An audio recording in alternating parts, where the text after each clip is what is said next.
ফের উত্তপ্ত ভাটপাড়া। দফায় দফায় সংঘর্ষের ঘটনা ঘটেছে ব্যারাকপুরে, যেখানে প্রাক্তন সাংসদ অর্জুন সিং এর জগদ্দল মেঘনা মোড় এলাকার বাড়ি লক্ষ্য করে হামলা চালানো হয়।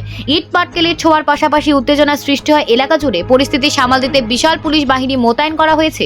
সংঘর্ষ থামাতে গিয়ে র্যাফ ও পুলিশ বাহিনী বেশ বেগ পেতে হয়। আহত হন কয়েকজন কর্মী। অর্জুন সিং নিজেও আহত হয়েছেন। তাকে নিরাপদ রাখতে গিয়ে কেন্দ্রীয় বাহিনীর এক জওয়ানও গুরুতর আহত হন। এই ঘটনার জন্য স্থানীয় তৃণমূল কাউন্সিলের বিরুদ্ধে অভিযোগ উঠেছে, যদিও তৃণমূলের পক্ষ থেকে পাল্টা অভিযোগ আনা হয়েছে অর্জুন সিং এর বিরুদ্ধে। ঘটনাকে কেন্দ্র করে এলাকায় চাঞ্চল্য ছড়িয়ে পড়েছে এবং পরিস্থিতি নিয়ন্ত্রণে আনার চেষ্টা চলছে প্রশাসনের তরফ থেকে। অর্জুন সিং এই ঘটনার তীব্র নিন্দা জানিয়েছেন এবং দোষীদের কঠোর শাস্তির দাবি করেছেন।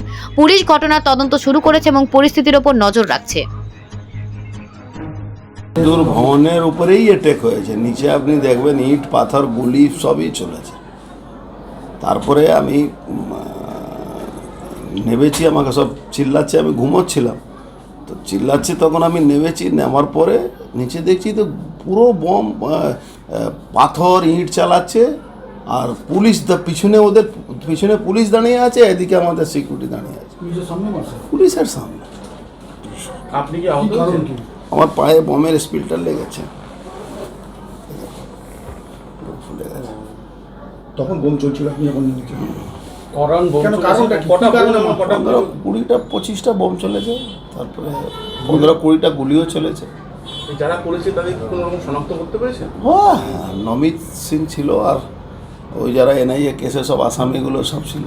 নমিত সিং কিন্তু এর আগেও আপনার বাড়িতে বোম ঘটনায় গ্রেপ্তার হয়েছে। সিসি ক্যামেরা লাগানো হয়, তা সত্ত্বেও সিসি ক্যামেরা দিয়ে কি হবে? পুলিশের সামনে বোম চালাচ্ছে, আর সিসি ক্যামেরা কি করবে? সিসি ক্যামেরা, সিসি ক্যামেরা সামনে গুলি চালাচ্ছে, বোম চালাচ্ছে। তারপরে ওকে পুলিশের সিকিউরিটি, জগদ্দলের এমএলএ থানা থেকে ওকে অ্যারেস্ট করে নিয়ে গেছে। একটা তৃণমূলের একটা লোককে মেরেছিল, তখন গুলি চালিয়েছিল, তখন থানাতে ওকে নিজের গাড়িতে বসিয়ে পুলিশ, জগদ্দল থানার একজন সাব ইন্সপেক্টর ওর জগদ্দল থানার জগদ্দলের বিধায়কের গাড়িতে বসে ওকে নিয়ে গিয়ে কোর্টে নিয়ে বেল করিয়েছিল। তো ও বোমগুলি না চালালে কে চালাবে? প্রশাসনের নিয়ন্ত্রণের বাইরে চলে গেছে। প্রশাসন এখানে কোথায় আছে? পশ্চিমবাংলা প্রশাসন আছে। পশ্চিমবাংলাকে মমতা ব্যানার্জি জিহাদিদের আন্ডারে দিয়ে দিয়েছে। এখন বাঁচার জন্য আমাদেরকে নিজে লড়তে হবে। আপনি দাদা, আপনি জেড ক্যাটাগরি নিরাপত্তা পান, আপনার এখানে সবসময় 144 থাকার কথা। পুলিশ নিরাপত্তা সবসময় পুলিশ, আর পুলিশের সামনেই হচ্ছে। সব থেকে বড় ব্যাপার আর কি আছে, মানুষ খাকি বর্দি দেখে একটু সন্তুষ্ট থাকে, যাক পুলিশ এসে গেছে। কিন্তু এখানে পুলিশ দেখে লোক ভয় পাচ্ছে কি পুলিশ এসে গেছে তার মানে গন্ডগোল হবে। পুরো সকালবেলা আপনি ভাবুন তো 20 জন পুলিশ কি করে পৌঁছে গেল? তার মানে আগে থেকে প্ল্যান ছিল কি আমরা প্রোটেকশন দেবো, তোমরা এইগুলো কাজ করো। 20 জন পুলিশ ছিল। 20 জন পুলিশের মাঝখানে একটা ভিডিওতে দেখবেন পুলিশকে ধাক্কা দিচ্ছে।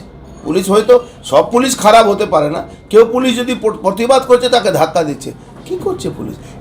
এই নমিত সিংকে জগদ্দল বিধায়ক থানার সামনে থেকে গাড়ি, নিজের গাড়িতে বসিয়ে, আর লজ্জা লাগে থানার এই পুলিশ কমিশনারেটকে কি প্রাইভেট গাড়িতে বসিয়ে ওকে কোর্টে পাঠিয়েছিল? লজ্জা লাগে পুলিশে। দলকে জানাবেন এই বিষয়ে, আপনি দলকে জানিয়ে দেওয়া হয়েছে। দল আর কি হবে? এখন নিজে বাঁচার জন্য আমাদের নিজে লড়তে হবে। ভারতীয় জনতা পার্টি প্রত্যেকটা কর্মীকে বলবো, নিজের হাতে এখন লড়াই জন্য অস্ত্র নিতে হবে। মা দুর্গা এসছেন, নিজের লড়াই নিজে লড়তে হবে, কোনো উপায় নেই।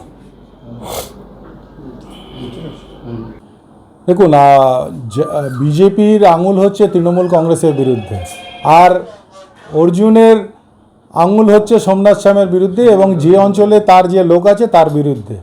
আমি যতদূর জানি যে 18 নম্বর গলি, ঠিক মজদুর ভবন, অর্জুনের বাসবাস, যেটা মজদুরদের পয়সায় তৈরি হয়েছে এবং এখন তিনি সেটাকে নিজের বাসবাস বানিয়েছেন, সেই মজদুর ভবনের সামনে 18 নম্বর গলি, যেখানে মাইনরিটিরা বেশি বাস করে, সেই মাইনরিটিরা যে বাড়িগুলোতে বাস করে সেই বাড়িগুলো অর্জুন এবং তার আত্মীয়দের নামে আছে। 2019 থেকেই প্রকান্তভাবে অর্জুন ওই ঘরগুলো খালি করাতে চেষ্টা করছে। আপনারা যদি ওই গলির মধ্যে যান, আপনারা দেখতে পাবেন অনেক ঘর আর্ধেক ভাঙা অবস্থায় 2019 থেকে পড়ে আছে। কয়েকদিন আগে সঞ্জয়, প্রমোদ এবং অনেকেই এই ঘরগুলো খালি করতে যেয়ে সেখানে পাবলিকের তাড়া খেয়ে পড়ে তারা হাত এবং পা ভেঙেছে। এরপরেও দেখা যাচ্ছে যে কয়েকদিন থেকেই অর্জুন চেষ্টা করছিল। আজ সকাল থেকে সেই 18 নম্বর গলি, সেই ঘর খালি করার উদ্দেশ্যে বিভিন্ন মজদুর ভবনে যারা ক্রিমিনাল বাস করে তাদের দিয়ে একটা হামলা চালানোর চেষ্টা করেছে। এবং যেহেতু সুনিতা সিং এবং নমিত সিং তাদের মাথার উপরে আছে এবং ওইখানকার কাউন্সিলর, তিনি তাদের সাহায্য করেন, সেই জন্য নমিত সিংকেও এবং তার মাকে অখস্ত গালাগালি করা, তাদের বাড়ির দিকে উদ্দেশ্য করে ইট পাটকেল ছোড়া। পরবর্তীকালে দেখা যায় যে অর্জুন সিং নিজে বেরিয়ে হাফ প্যান্ট পরে গুলি চালায়, 4 রাউন্ড গুলি, এবং তার সিআইএসএফ বডিগার্ড সাধারণ পাবলিককেও মারধর করে। এই যে দৃশ্য, সেই দৃশ্য N24 নিউজ তার কর্ণধার ভৈরজি পাণ্ডে সেটাকে ক্যাপচার করতে পারে। তার পরিপ্রেক্ষিতে অর্জুন সিং ভৈরজি পাণ্ডেকে খুব বাজেভাবে মারধর করেন, তিনি আহত হন এবং তার বুম এবং তার ক্যামেরাটাকে ভেঙে দিয়েছেন। কেন? প্রকান্তভাবে সেই যে ঘটনা, যেটা অর্জুন গুলি চালাচ্ছে, তার ক্যামেরাতে বন্দি ছিল, সেই জন্যে অর্জুন তার ক্যামেরাটাকেও ভেঙে দিয়েছে। এই পরিস্থিতিতে অর্জুন যেহেতু নিজে হাতে গুলি চালিয়েছে, এখন সে চেষ্টা করছে যে যেভাবে হোক এই ঘটনাটাকে তৃণমূলের দিকে তীরটাকে নিয়ে যেভাবে 2019-এ এনআইএকে দিয়ে নমিত সিংকে ফাঁসিয়েছিল, 28 নম্বর ওয়ার্ডের সঞ্জয় মিস্ত্রি এবং অনেক মহিলাকে দিয়ে 14 জনকে ফাঁসিয়েছিল সিবিআই কেসে, আবার তিনি বিজেপিকে সামনে এনে, যেহেতু তার পায়ের তলার থেকে মাটি চলে গেছে, এনআইএ, সিবিআই, ইডিকে এই অঞ্চলে ঢোকাতে চাইছে, তাই তার তীর হচ্ছে তৃণমূল কংগ্রেসের দিকে। কিন্তু এই ঝগড়া কোনো তৃণমূল কংগ্রেসের ঝগড়া নয়, সম্পূর্ণ তার ব্যক্তিগত বাড়ি খালি করানোর ঝগড়া, দখলদারির ঝগড়া। সেটা নিয়ে তৃণমূল কংগ্রেসকে শুধুমাত্র মিথ্যে দোষারোপণ করছে। দাদা, বোমা 3টে বোমা, প্রায় 2 রাউন্ড গুলি অর্জুন প্রাক্তন সাংসদ নিজেও 4টে গুলি চালিয়েছে, সেই খোকা পর্যন্ত পুলিশ পেয়েছে। তদন্ত হোক যে খোকা কিসের, কার বন্দুকের খোকা। অর্জুনের বাড়িতে অনেক লাইসেন্স ছিল, নাগাল্যান্ডের ভুয়ো লাইসেন্স, সেগুলো তো জব্দ হয়েছে। আমি জানি না অর্জুনের কাছে এই যে রিভলভার থেকে উনি গুলি করলেন, সেই রিভলভারটা কি ওনার নামে আর নাকি অন্য কোনো চোরাই রিভলভার বা বেআইনি রিভলভার, সেটাকেও এখন যাঞ্চ করতে হবে। এবং খোকা পর্যন্ত পুলিশ পেয়েছে, এবং যে বোমাটা চলেছে তার প্রকান্তে তার ছবি সিসিটিভিতে উঠেছে অনেক জায়গায়। আমি আশা করি তারাও গ্রেফতার হবে এবং দেখা যাবে তারা অর্জুনেরই সাকরেত, কোনো তৃণমূল কংগ্রেসের নয়, তারা গুন্ডা বাহিনী। পুলিশ ছিল, পুলিশের সামনে ঘটনা ঘটল। অর্জুন তো সবসময় পুলিশের সামনেই কিছু ঘটনা ঘটে। আপনারা তো দেখলেন যেদিনকে বিজেপির বন্ধ ছিল, সেদিনকে অর্জুন কিভাবে পুলিশের সামনে মারধর করছিল, জবরদস্তি বন্ধ করাচ্ছিল, সবটাই করাচ্ছিল। অর্জুন তো পুলিশের সামনেই করার চেষ্টা করে, যেহেতু তার কাছে সিআইএসএফ আছে, সে তার বডিটাকে গার্ড করে তিনি সিআইএসএফের গার্ডের মধ্যে নিজেকে বাঁচিয়ে রাখেন। তাছাড়া তো আর তার কাছে কিছু নেই আজকের দিনে।